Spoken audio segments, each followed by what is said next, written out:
आप सभी का स्वागत है आज की इस वीडियो में, जिसमें हम अपने पेशेंट्स की ट्रांसफॉर्मेशन जर्नीज दिखाएंगे। तो सबसे पहले देखते हैं हमारे पहले पेशेंट की सर्जरी से पहले की कंडीशन। अब आइए जानते हैं कि उनकी हेयर ट्रांसप्लांट जर्नी कैसी रही। Hello guys, my name is Anurudra Shukla and आज मैं आपके साथ शेयर करने आया हूँ एक जर्नी।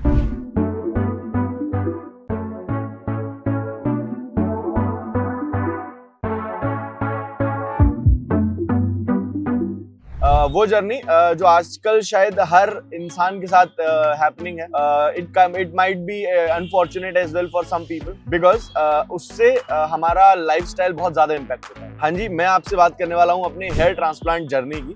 तो आज से 9 मंथ अप्रोक्सीमेटली पहले मैंने अपना हेयर ट्रांसप्लांट कराया था। सिचुएशन क्या थी तब, क्या है अब, उसकी सारी डिटेल आज मैं आपको इस व्लॉग में देने वाला हूँ। तो हम स्टार्ट करेंगे कि फ्रॉम द डे 0 जहाँ से मैंने प्लान करना स्टार्ट किया था एंड आज जब एक 9 मंथ का पूरा ड्यूरेशन कवर हो चुका है, क्या क्या चेंजेस आए मेरी लाइफ में, क्या क्या चीजें मैंने देखी हैं, क्या जर्नी गो थ्रू की है, क्या प्रोसेस है, सब कुछ मैं आज आपके साथ शेयर करने वाला हूँ। हमारी लाइफ के कुछ मूवमेंट्स होते हैं जैसे घर, गाड़ी और कुछ ऐसी चीजें, शादी, we can count it on. तो वो एक हर किसी की लाइफ में इंपॉर्टेंट होते हैं और क्रूशियल मूवमेंट्स होते हैं। It's my first car and इसी के साथ ये कार लेने का कॉन्फिडेंस भी मुझे क्यों आया, because I went for the transformation of my hairs. क्योंकि काफी सारे लोग जिनके आज हेयर फॉल से गो थ्रू कर रहे हैं या फिर हेयर फॉल से परेशान है, वो लोग अपने लुक्स को लेकर बहुत अंडर कॉन्फिडेंट हो जाते हैं। तो उसी चीज को एलिमिनेट करते हुए मैंने एक स्टेप फॉरवर्ड लिया था एंड आज उसकी जर्नी आपके साथ हम शेयर करने वाले हैं। चलिए, इसी के साथ कहाँ हमने अपना ट्रांसप्लांट कराया था, क्या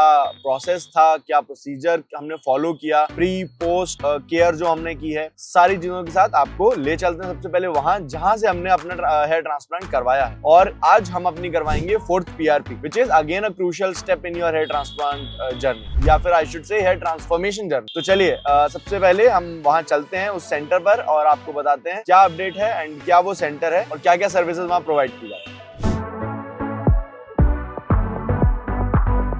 तो भाई पहुंच गया हूँ उस जगह पर जहां पर मैंने अपनी ये हेयर ट्रांसफॉर्मेशन जर्नी स्टार्ट की थी। ये जो मेरे पीछे आप देख पा रहे हैं, ये है वो जगह। QHT दिल्ली की ब्रांच है और ये वही ब्रांच है जहां से मैंने अपना ट्रांसफॉर्मेशन कराया था। यार वैसे ना एक दिक्कत बहुत ज्यादा होती है कि बिजी लाइफ, बिजी शेड्यूल होने की वजह से कई बार विजिट करना बहुत मुश्किल हो जाता है। बट आज मुझे फाइनली टाइम मिल गया है और मैं आ गया हूँ अपनी PRP कराने के लिए। सबसे पहले हम चलते हैं QHT क्लिनिक में और आपको दिखाते हैं वहाँ का हाइजीन, वहाँ की प्रोसेस, सब कुछ आपके साथ शेयर करते हैं। तो भाई ये मेरे पीछे जो आप देख रहे हैं, ये है QHT क्लिनिक एंड यहीं पर ट्रांसप्लांट किया जाता है। यहीं पर डॉक्टर्स बैठते हैं, यहीं पर कंसल्टेंट हैं एंड आज सबसे पहले हम आपको सेंटर दिखाते हैं। ये देखिए मेरे पीछे, तो यहाँ पर हमारी सारी प्रोसेसेस की जाती है इन रूम्स में। ये रूम, हर एक रूम आपको एक एक जर्नी से गो थ्रू कराता है। जैसे कि सबसे पहले कंसल्टेशन, उससे पहले उसके साथ में आपका डिसीजन मेकिंग, उसके साथ में आपका डॉक्टर कंसल्टेशन, फिर आपका आ जाता है अगर आप डिसाइड करते हैं कि आप हेयर फॉल जर्नी में इतने ज्यादा परेशान हो चुके कि आप ट्रांसफॉर्मेशन के लिए जा रहे हैं, तो वो आप डिसाइड जैसे ही करेंगे उसके बाद आपके साथ होगा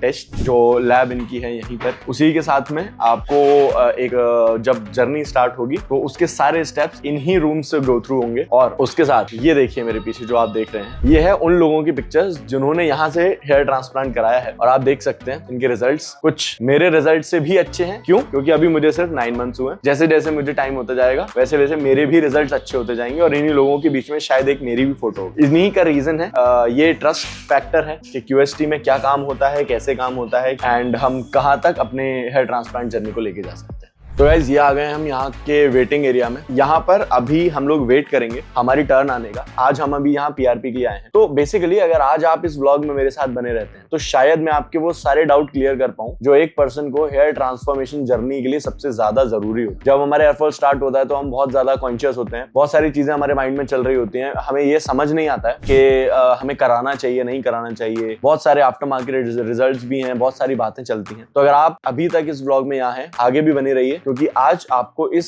एक ब्लॉग के थ्रू सारी वो डिटेल्स पता चलने वाली हैं जो एक हेयर ट्रांसफॉर्मेशन के लिए जरूरी है। तो बने रहिए इस ब्लॉग में और आगे आपके साथ शेयर करते हैं पूरी जर्नी। तो भाई हमारा सैंपल देने के बाद हमारा नंबर आ गया है, तो अब हम जा रहे हैं अपने पीआरपी सेशन के लिए। तो चलिए चलते हैं। तो इस सेंटर से यहाँ से निकलते हुए एक चीज़ है कि जिन चीज़ों के बारे में लोग कॉन्शियस रहते हैं उन चीज़ों में हमारे सारे प्रॉब्लम्स एड्रेस हो चुके हैं। 4th पीआरपी है और आज तक मुझे कोई टेंशन लेने की जरूरत नहीं, सारी चीज़ें बहुत अच्छे से हैं। तो हमारा भी नंबर आ गया है, हम चलते हैं पीआरपी रूम की तरफ। चलिए सर, हम आ चुके हैं पीआरपी रूम में और मेरा पीआरपी जो सैंपल है वो रेडी हो चुका है। तो अब देखते हैं कि क्या प्रोसेस होता है। प्रोसेस तो सिंपल है।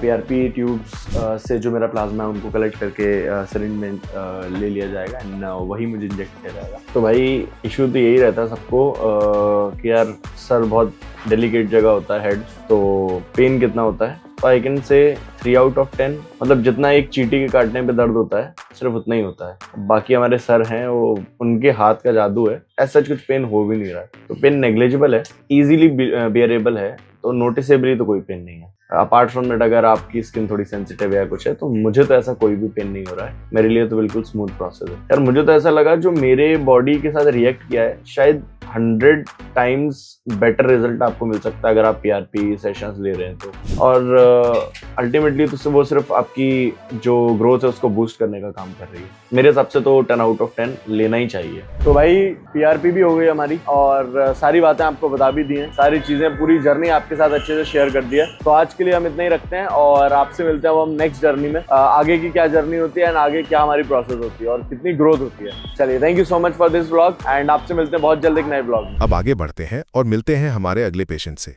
इस पर विचार मेरा भी था कि मुझे भी कई लोगों ने रोका, मना भी किया और कुछ लोगों ने तो ऐसा भी कहा कि तो कैंसर हो जाता है, ऐसा होता है।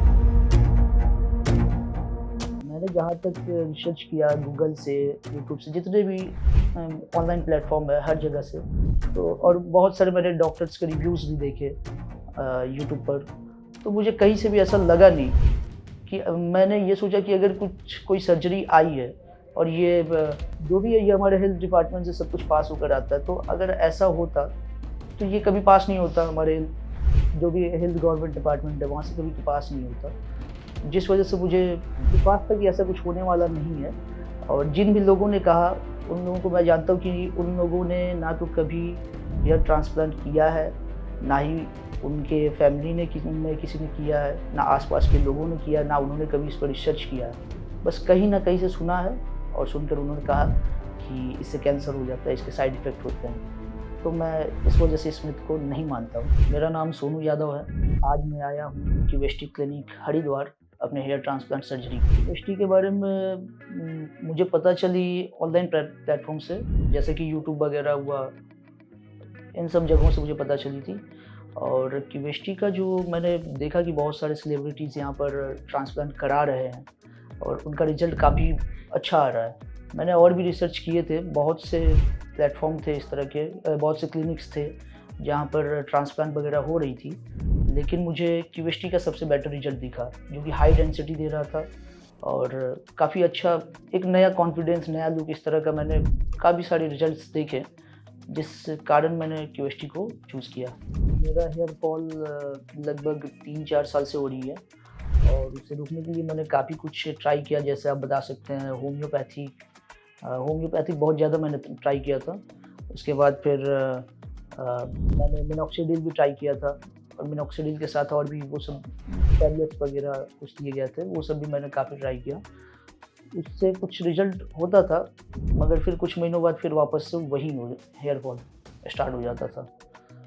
इसके अलावा भी फिर जैसे जैसे लोगों ने बताया ये तेल लगा लो, वो तेल लगा लो, ऐसे करके मैंने बहुत कुछ ट्राई किया, पर रिजल्ट आफ्टर ऑल 0 ही था। देसी नुस्खे भी मैंने काफ़ी अपनाए थे, जैसे कि काफ़ी लोगों ने, मेरे रिलेटिव्स ने कहा था कि प्याज का रस लगा लो, तो वो सब भी मैंने काफ़ी कुछ महीने तक ट्राई किया था। प्याज ये खा लो, वो खा लो, आंवला भी खा लो, डेली आंवला खाओ, पर ये सब करता था, पर कुछ रिजल्ट मुझे वैसा दिखा नहीं। हेयर ट्रांसप्लांट दरअसल मैंने बहुत पहले सोच रखा था, कराऊंगा ये नहीं सोच रखा था। मैं जानता था कि हेयर ट्रांसप्लांट होता है, लेकिन मैं ये सोच रखा था कि मैं इसे कंट्रोल कर लूँगा, जो भी हो, तेल हो या फिर कुछ दवाइयाँ हो इससे, पर नहीं हुआ कंट्रोल। तो लास्ट में तो मुझे पता ही था कि ये लास्ट ऑप्शन होता है ट्रांसप्लांट का। तो जब कुछ कंट्रोल नहीं हुआ और लुक में थोड़ा चेंजेस दिखता था मुझे, तो अजीब लगता था, जिस कारण मैं डिसाइड किया कि अब मुझे ट्रांसप्लांट कराना है।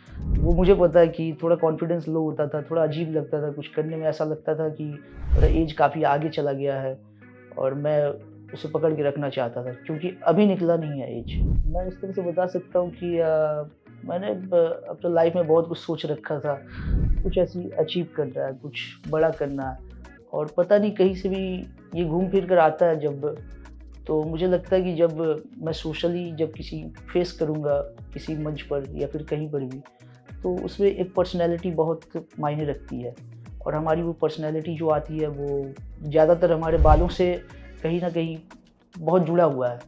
तो मैं जब भी आईना देखता था तो मुझे ये महसूस होता था कि मेरे बाल बहुत कम है, और जिस वजह से मुझे थोड़ा हल्का कॉन्फिडेंस डाउन लगता था।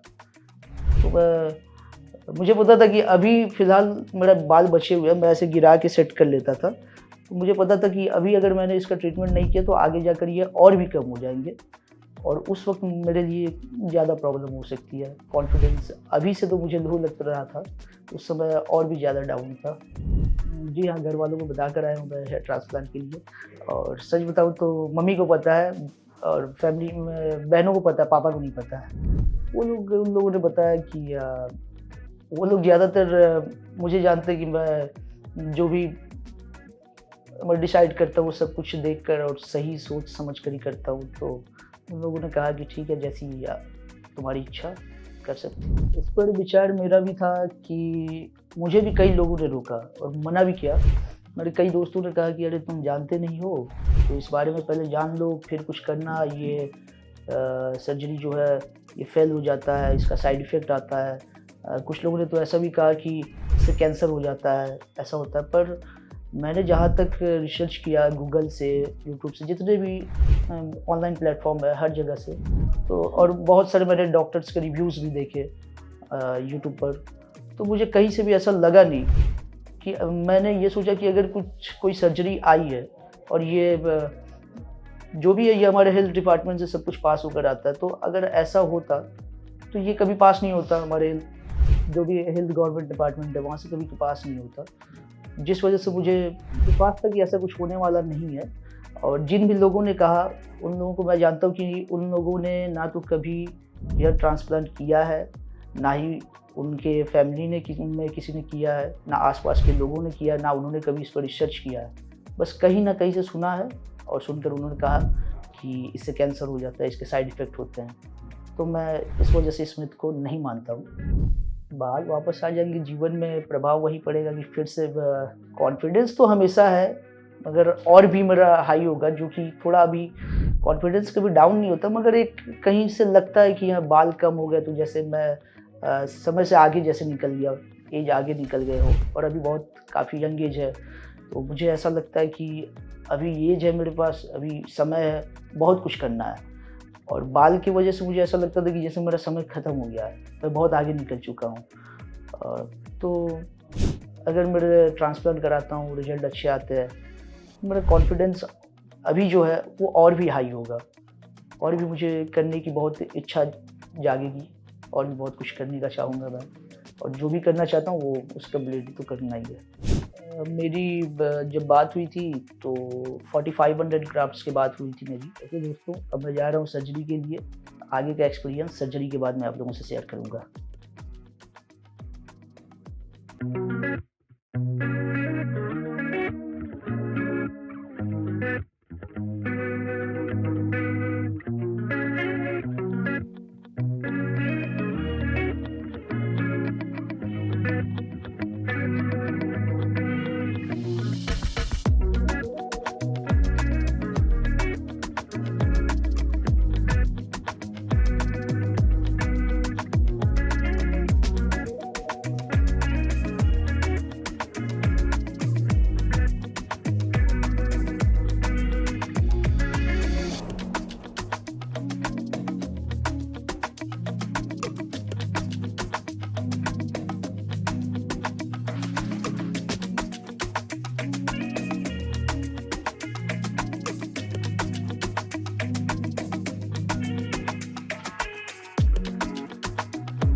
हेलो, मेरा नाम सोनू यादव है और आज मेरा हेयर ट्रांसप्लांट का सर्जरी कंप्लीट हो गया।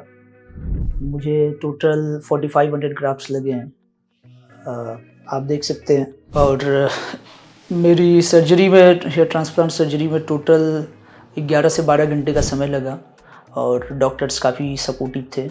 हर चीज़ को वो एक्सप्लेन कर रहे थे, जो भी कर रहे थे कि अब आपको एनेस्थीसिया दी जा रही है, अब थोड़ा-सा हो सकता है हल्का आपको पेन होगा। तरह-तरह की जो भी सर्जरी हो रही थी, एक्सपीरियंस काफ़ी अच्छा रहा। हर चीज़ वो एक्सप्लेन कर रहे थे, बीच-बीच में पूछ रहे थे, ब्रेक के लिए भी पूछ रहे थे, तो काफ़ी अच्छे से हुआ, उसके लिए नो डाउट। और रहा ओटी के एनवायरनमेंट के बारे में अगर कही जाए तो नॉर्मल था वो, बहुत ज़्यादा जैसे लगता है हॉस्पिटल्स में हम आ गए हैं, बड़े-बड़े डॉक्टर्स रहते, उस तरह का नहीं, नॉर्मल बिहेवियर था सभी स्टाफ का, डॉक्टर्स का। वो एक फ्रेंडली बिहेव कर रहे थे हर चीज़ के लिए, तो उसके लिए मेरा एक्सपीरियंस बहुत अच्छा रहा, किसी तरह का डाउट नहीं है उसके लिए। और अगर कही जाए बात पेन की, तो पेन के लिए कुछ जगह पर थोड़ी हल्की पेन हो रही थी, तो वो ऐसी पेन आप कह सकते हैं कि जैसे अगर आप टैटू बनाते हैं तो थोड़ी जो पेन होती है उस टाइप की पेन हो रही थी, बहुत ज़्यादा पेन नहीं थी। तो उसके लिए पेन के लिए कोई बड़ा इशू नहीं है। असल में ओटी में जाने से पहले मैं नर्वस नहीं, मेरे ख्याल से मैं काफ़ी एक्साइटेड था कि आगे क्या होने वाला है, किस तरह से होगा, तो इस चीज़ को लेकर मैं एक्साइटेड था। वहाँ जाने के बाद बड़ा जैसे ही डॉक्टर्स आए, एनेस्थीसिया उन लोगों ने दिया, बताया कि अब आपको एनेस्थीसिया दी जा रही है, हल्की पेन होगी। तो वो हल्की जैसे इंजेक्शन लेते हैं या फिर कह सकते हो वही टैटू जिस तरह से हम लोग बनाते हैं, वैसा ही पेन था हल्का। फिर उसके बाद नॉर्मल हो गया। मैं बता दूं कि मैं कल आया था यहाँ पर, कल 31 जनवरी को पहली बार क्लिनिक पर जब आया, तो क्लिनिक पर आने के बाद मेरी हेयर लाइन डिज़ाइन हुई, हेयर ट्रिमिंग हुई, हर चीज़ जो भी प्रोसेस था सब कुछ कंप्लीट होने के बाद, कल का प्रोसेस कंप्लीट होने के बाद मुझे वापस घर भेज दिया गया। स्लीटिंग भी हुई थी कल, हेयर लाइन ट्रिमिंग, उसके बाद स्लीटिंग बनाई गई थी जिसमें हेयर ग्राफ्ट्स लगेंगे, उसके लिए कल ही स्लीटिंग हो चुकी थी, जिसके बाद मुझे घर भेज दिया गया। वापस आज का डेट था, वापस मैं आज जब सुबह आया तो आते ही मुझे ओटी में ले जाया गया। पहले ब्रेकफास्ट दिया गया, ब्रेकफास्ट करने के बाद डॉक्टर्स आए, डॉक्टर्स की टीम आई, उन लोगों ने अपना काम स्टार्ट किया। तो एक्सपीरियंस जो है, मेरा एक्सपीरियंस बिल्कुल नॉर्मल था, कोई किसी तरह की घबराहट वाली इसमें कोई बात नहीं थी, सब कुछ नॉर्मल रहा। सब कुछ मेरा एक्सपीरियंस कहा जाए तो सब कुछ नॉर्मल रहा। और लंबा प्रोसेस था, तो मैं अपना एक्सपीरियंस शेयर करना चाहूँगा कि मुझे बीच-बीच में नींद आ जा रही थी। जब डॉक्टर मुझे पूछ रहे थे कि सर आप सो तो नहीं गए लो, तब मेरी नींद टूट रही थी। लंबा प्रोसेस था जिस कारण से। और रहा अभी आप देख रहे हैं कि अभी मैं ओटी से निकल के आया हूँ, लगभग 5-10 मिनट हो रहे हैं, ज़्यादा समय नहीं हो रहा है। तो आप मुझे देख रहे हैं, मैं बिल्कुल नॉर्मल हूँ, किसी तरह की कोई पेन, किसी तरह की कोई हेल्थ रिलेटेड कोई इशू नहीं है, बिल्कुल नॉर्मल फील कर रहा हूँ मैं, किसी तरह की कोई घबराहट की कोई बात नहीं है, नो डाउट। और रही बात सर्जरी के बाद, अभी डॉक्टर मिले मुझे, तो डॉक्टर ने मुझे सर्जरी के बाद के सारे प्रिकॉशंस बता दिए हैं और किस तरह से मुझे आगे फॉलो करना है, किस तरह से अपना ख्याल रखना है बालों का, सर का, वो सारे प्रिकॉशंस दे दिए गए हैं। और इसके बाद कल मेरा डिस्चार्ज होगा यहाँ से, तो बाकी का प्रोसेस कल होने वाला है। कल मुझे सारी दवाइयाँ और जो मेंटेनेंस के लिए जो चीज़ें हैं, जो दवाइयाँ, वो सारी मुझे कल दे दी जाएंगी। उसके बाद मेरा डिस्चार्ज होगा और मैं यहाँ से वापस अपने घर जा सकता हूँ। इसके बाद डॉक्टर्स ने मुझे बताया कि यहाँ से जाने के बाद फिर अगले कुछ महीनों तक मेरे पीआरपी सेशन चलेंगे बालों में, तो इसके बाद फिर मुझे पीआरपी सेशंस के लिए वापस आना पड़ेगा। तो उस वक्त आने के बाद मेरे पीआरपी सेशंस का जो भी एक्सपीरियंस रहेगा, मैं आगे आप लोगों से शेयर करूँगा। तब तक के लिए आप लोग वीडियो के साथ बने रहेगा।